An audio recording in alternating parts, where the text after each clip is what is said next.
नमस्कार मंडळी प्रशासनातील सिंह म्हणून एक नाव कायम सर्वांच्या समोर येतं आणि ते नाव म्हणजे तुकाराम मुंढे.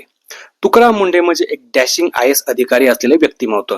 अंगामध्ये पूर्णपणे डिसिप्लिन, शिस्तपणा आणि दुसऱ्यांना देखील ती शिस्त कशी पद्धतीने लावून द्यायची हे फक्त तुकाराम मुंढेंनाच माहीत आहे. आणि त्यांच्या बाबतीत एक नवीन बातमी आता समोर आलेली आहेत आणि ती बातमी म्हणजे त्यांची पुन्हा एकदा बदली झाली. खरं सांगायचं तर तुकाराम मुंढे आणि बदली हे नातं काही नवं नाहीत, हे खरं जुनंच नातं आहे. म्हणजे तुकाराम मुंढे यांची 21 वर्षांच्या कारकिर्दीतील ही जवळजवळ 25वी बदली आहेत. कारण तुकाराम मुंढे हे नेहमी ऑन मिशनच असतात.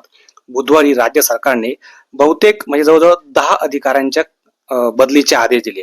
या 10 अधिकाऱ्यांमध्ये तुकाराम मुंढे यांचा देखील समावेश आहे. आता त्यांच्याकडे आपत्ती व्यवस्थापन खात्याची जबाबदारी सोपवण्यात आली आहे. त्यामुळे येणाऱ्या काळामध्ये कोणावरती आपत्ती कोसळणार याची कुजबूज ही सर्वांनाच लागलेली आहे. तर आता तुकाराम मुंढे यांच्याकडे आपत्ती व्यवस्थापन, मदत व पुनर्वसन विभागाचे सचिव म्हणून ही जबाबदारी त्यांच्याकडे असणार आहेत. आता ते या पदावर किती काळ राहणार हे जास्त महत्वाचे नाहीत, मात्र ते या काळामध्ये किती धडाडीचे व धाडसे निर्णय घेणार हे जास्त महत्वाचे आहेत.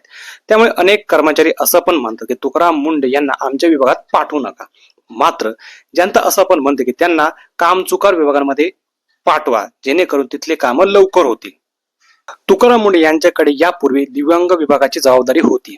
त्यांनी त्या विभागामध्ये एकदम व्यवस्थितपणे शिस्तप्रिय काम केलं. दिव्यांग विभागाची जी मरगळ होती, जो आळस होता, तो पटकन झटकून टाकला. म्हणजे काही लोक बोगस प्रमाणपत्र जोडून नोकऱ्या मिळत होते, तर त्यामध्ये त्यांनी व्यवस्थित लक्ष घालून तो जो प्रॉब्लेम होता तो सॉल्व्ह केला. त्यामुळे तिथे त्यांच्यावरती जास्त प्रमाणात दबाव आणला गेला व त्यानंतर त्यांची बदली करण्याची मागणी देखील तिथल्या काही कर्मचाऱ्यांनी केली.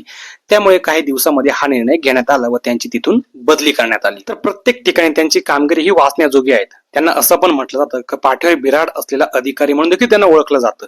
मात्र त्यांच्या अनेक ठिकाणी जी काही बदली झाली त्याचा त्यांच्यावरती काही देखील परिणाम होत नाहीत. तर तुम्हाला काय वाटतं या सर्व गोष्टींबद्दल?